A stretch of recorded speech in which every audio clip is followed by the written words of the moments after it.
High in the mountains of Tennessee, classic car owners gather to tell tall tales and show off their custom creations. From classic cars to tricked out trucks, they're all here for the same reason. This is Dream Rides.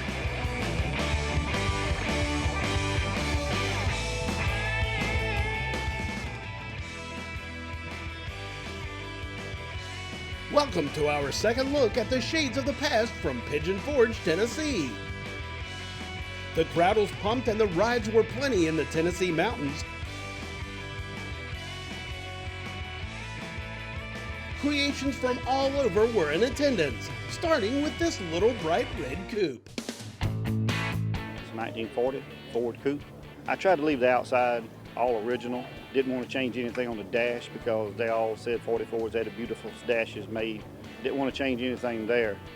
Some of the specialty items, it's got an electric cowl vent, put power windows in them, changed the seats and all out to a more comfortable ride, in the seat part. Changed the suspension, to hold that, to make it ride and handle like an update car. When I bought this car was all original. I drove this car 1 year.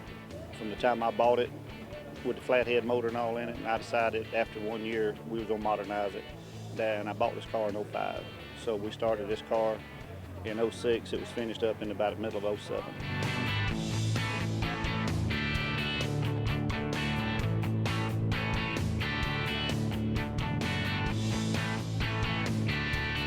The car was in good shape when I bought this car. Did replace the floors like any other 44 coupe. Some little side panels had to be replaced, but the biggest majority of the car, this car is a very fine car. Solid car, basically, for a 67-year-old car. When I redone this car, I put a 350 Chevrolet motor in it. The reason we do a Chevy and a Ford is basically easy to work on. You can get parts anywhere you want to go. It's got a turbo 350 transmission in it. It's got an 8-inch Ford variant up under it. It's got all the goods. It's air conditioned, power steering, power brakes, the whole 9 yards. Done everything I could do to it. The paint on the car actually come off a big truck of mine. I'm a tractor trailer driver, so I just got the paint off of it, and it's a Porsche red, come off 1995 International color that I picked for this car because I just love that red color.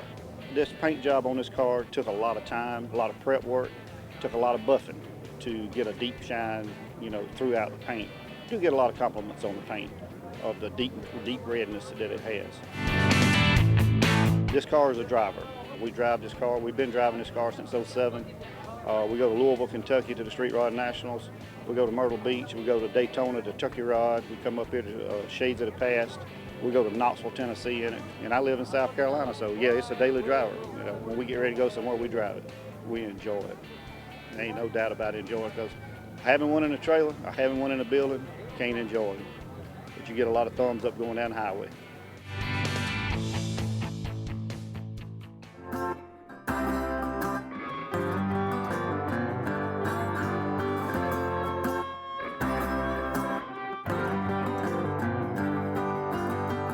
It's a 37 Chevy rumble seat coupe. They made 1,920 of them.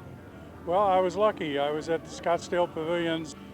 One of the fellas that I was talking to said, hey, there's a guy over here that's got a 37 Chevy Coupe for sale. Really? Because I was looking for one. He happened to be in Mesa, and I said, well, can I come over and take a look at the car? He says, yeah, come over tomorrow morning. And I walked over there and bought the car. It was sold new in Safford, Arizona, and somehow Dan Hay ended up with it in Scottsdale, and it was basically a body sitting on a frame with a stack of fenders and a couple of doors and 3 or 4 boxes of parts and a grill. Well, the first thing is I had Dan Hay put a Mustang 2 front end under it, and then I took it over to my friend's house, Richard and Dennis Glover, had them start on modifying the body, and they did a lot of the body modifications. This is the second version of this car. I built it initially from 90 through 93 and drove it from 94 through 2012, and then decided to change it into a 60s style custom. The first version, I stopped counting at 4,000 hours. And the second version, though, we were able to do it in 9 months. And we finished that on the 29th of August in 2013, headed on a 7,000-mile cross-country trip, myself and Dennis and Richard Glover in their cars. We came to this show in 2013 and did 4 other shows and various cruise nights, and it was a lot of fun. The drip rails were removed, the taillights are lowered, although they are stock taillights. The headlights are 38 Studebaker. The grill is a stock grill, just been straightened and re-chromed. I built new bumper brackets for the front, kind of cleaned those up. Got little LED indicators on the back of the headlight buckets. The rear pan has been rolled. Entire interior is complete custom interior. I used the original 1960s aluminum puff material. The steering wheel is a custom banjo wheel. Power brakes, power windows, air conditioning, XM radio, and Bluetooth, and it goes great down the road. Coming up, a marvelous Merc with some ghostly details. Stay with us.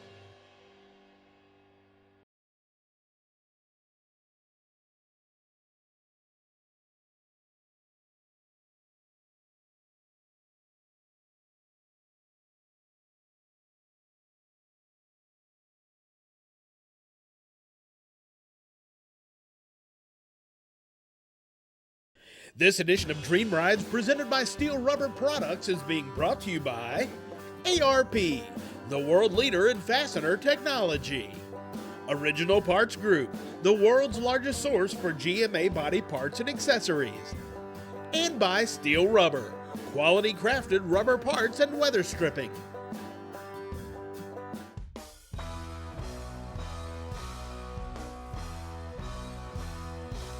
Welcome back to Dream Rides, coming to you from Shades of the Past in Pigeon Forge, Tennessee.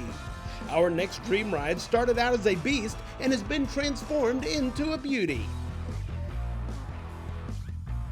A 1939 Mercury model 99A. That picture there is the first day I brought it home. I bought it in Toledo, Ohio. My wife thought I was absolutely nuts when I brought it home. It took me 7 years to transform it to what you see now. I actually built the engine first, and that's a 383 stroker. The rest of it just took time. I was working at the time, and great expectations of getting out of work, coming home and working on it. You get home and you're tired and just the heck with it. Those were the days that going out there to work on it, and it just didn't want to cooperate. So we went back in the house and let's go to town, honey. The part I really enjoyed working on it was the electrical. I did everything but the paint and the interior. Paint was done by a guy in Hillsdale, Michigan, and custom interior. When I took it to this guy, and he told us, just go around and look at what you think you like. And my wife and I designed the interior. This guy, he made it happen. Beautiful interior, a fabulous job done by 2 people that I farmed the project out to. I tried chopping the original top. It just became a nightmare. Armed with my tape measure, I went to the junkyard on a Saturday morning and found out that first generation Camaro or Firebird tops fit right on there. The car wasn't 10 minutes without a top on it. I cut the old one off, set the new one on, away it went. It changed the whole look of the car. I told my wife if Mercury had put more 68 Camaro tops on in 39, they might have sold more cars, but you never know. Those are actually what they call real flame, ghost flames. They put the base coat on, and then the guy comes along with silver and black paint and airbrushes the flames on. And the kid that did it all freehand. That's what he came up with. He was a real artist is what he was. You know, after he did the car, he showed me pictures of stuff that he had done, and my Lord, he's just an artist. Used to be a car show in Michigan at Michigan International Speedway, and after the show, you could drive the track. She's been around the track several times. Really, really amazing after you pour your heart and soul into a vehicle and take it out on a track like that to see how she handles, and oh my Lord, it was just something else. I have it in my will that it's not to be given away, sold, or anything. It's to be passed on to generation and generation. If that ever happens, who knows? Next on Dream Rides, something a bit different from the past. An old truck with a few tricks up its sleeve.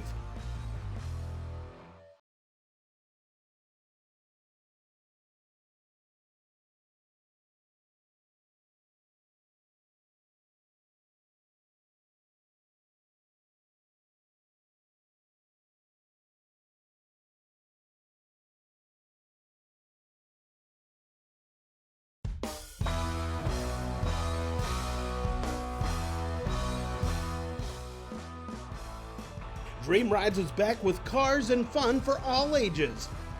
Next up, this classic creation for carrying cargo.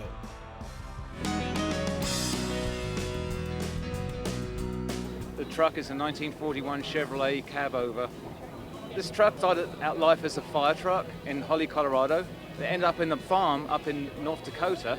A friend of mine brought it down to Florida, and he started to work on it and realized he's 6'7" and wouldn't fit inside the cab. I had it for sale, and I came along, and my wife says, I really love that truck. So, because it was so ugly, but it was really cute. So we ended up bringing it home, and after spending a few years collecting parts, we put it together. The engine being behind everything, the drive shaft is 19.5 inches long. The radiator I kept in the original position in front of the truck because maximum air coming through there. And I've got two 7-foot, 2-inch aluminum tubes coming to the radiator to the engine back here, which helps cool it, which is a great cooling tool going down the road. I can run down the road doing 70, 75 miles an hour with the air on, and the truck running about 180 degrees in the summertime. We're quite pleased with the way that turned out. This thing's a little bit too big to put in any size trailer, but when I put a car together, I put them together to drive and have fun with it. Like they say, you have more fun going to the show sometimes than you're at the show. You know, and we've put a lot of miles on this vehicle. The other cars I've built too, I got a 34 Ford, I've got 100,000 miles on it since I built it. You know, I built them to drive and have fun. They get rock chips. The judge is like, no, we're not going to pick this one, so that's okay. I have fun. We bought an actual crate motor from Chevrolet, and when I was going down the road, when we first put the truck together, I didn't have anything covering the engine. And so what was happening, people pull up alongside me and they're like, wow, I've never seen an engine run. So they're sitting there and you can't go anywhere. And I'm like, this is ridiculous. You know, after the first couple times driving and get caught in the rain, you know, it's got some, you know, dress up goodies on there and everything. And they get wet and messed up. So I thought, well, with a friend of mine, Royce, he helped me. We put this oak wooden crate together. It's on hydraulics like a tonneau top. So it opens and nice and easily, because that thing is bloody heavy. So it's kind of nice just to have something that, you know, you can cover up the engine, and when you're going down the road, it looks like you're hauling freight from the 40s, and this is a semi from 1940s. This is what towed your, you know, cargo trailers, you know, just flatbeds hauling cargo to the stores and from the markets and from the docks. This is apricot with violet pearl as the paint, and then the bed is cypress wood. This truck originally was red when I first got it. We media blasted. It was all red primer when I got it. Somebody brushed it on. So I took it down, media blasted, and then we found on the firewall where it said Holly, Colorado on it. So, you know, we found a little bit of history on the truck, which is quite nice, because normally you get an old truck like this and you have no idea what its previous life was. So I got a little bit, and then I found the ID plate, and I got with a guy up in Massachusetts who's a Cabover guru type guy, and I ran him the VIN number off to him, and he says, well, that truck was built, I think, in Flint, Michigan in April 1941. So I'm like, wow, that's really nice to have that information, history on the truck. Well, I'm originally from England. I grew up in North London. I watched American Graffiti in England about 1,999 times, I think. And I wanted to go where they made the movie, and be part of the hot rod scene in America. Since I've moved over here, the hot rod scene, there was a hot rod scene in England at that time too, but now hot rodding and street rodding in England and Europe is humongous. But you know, I've come over here, I met my wife, and you know, had a family, and made many friends all over this country.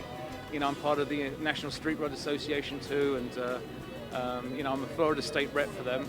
You know, I go to some of the shows in Knoxville and Louisville and some of the East Coast shows.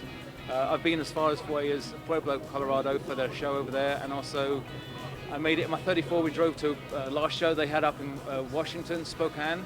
I drove my 34 up there, that was a long trip from Florida, but it was fun. And I also drove to the show they have in the Nationals West in Bakersfield, California. And I think a lot of people, they build a car and they just do local shows and they don't go out of the little town and stuff like that. But you know, when you get in an old car and you drive across country, it's such a neat experience to run into people. Every time you stop for gas, whether it's a new town or especially the old towns, the old guys come out and the kids come out and want to talk to you and ask you about the cars. And you've got to be very sociable to own one of these, because if you're not, you will be by the time you get done, because people want to talk to you about your car, and it just opens up a whole new world. And it's very enjoyable. Coming up on Dream Rides, 2 tricked out bow tie trucks when we return.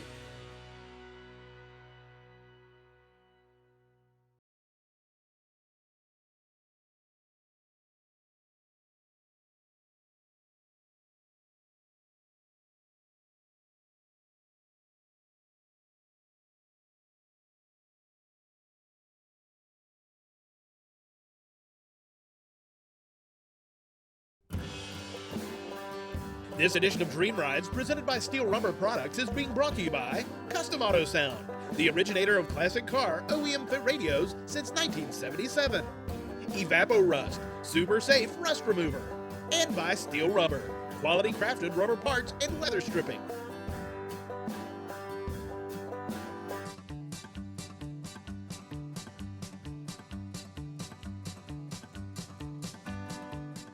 There are all types of rides at Shades of the Past, including this simply stunning Chevy truck.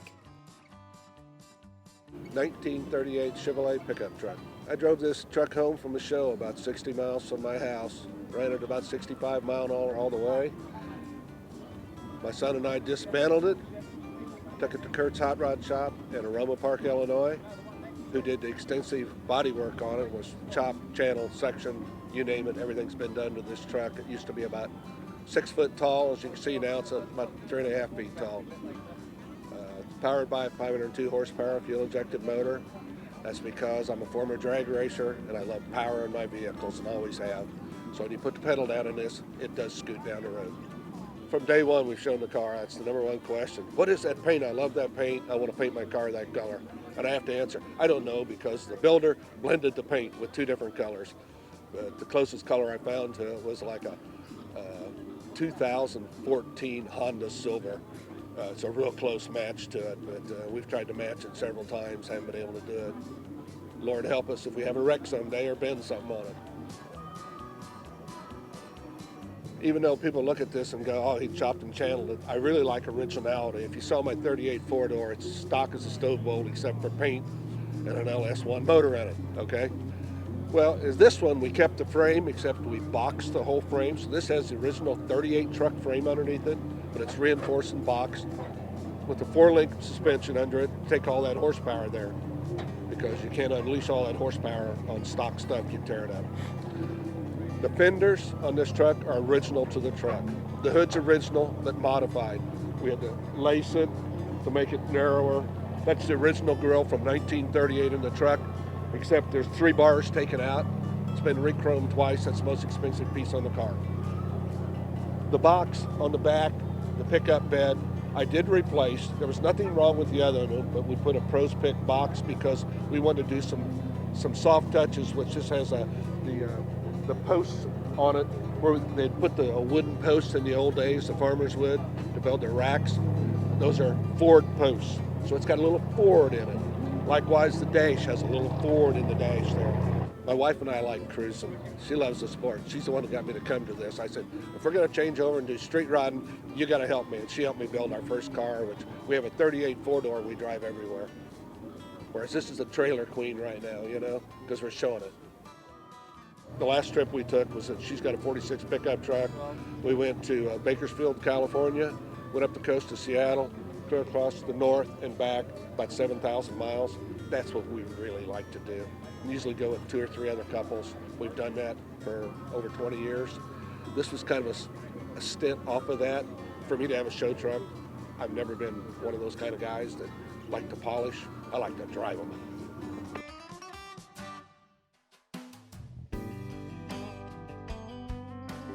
I own a 1970 C10 pickup truck. The truck, when I first bought it, was from a local guy. He had started on the truck probably 10 years ago. He had everything disassembled in boxes all over his garage.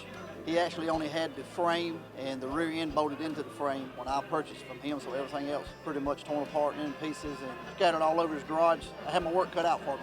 The metal, the only thing I used off the truck was the cab. The bed was in such good shape I didn't want to cut it up because I wanted to use a wood floor.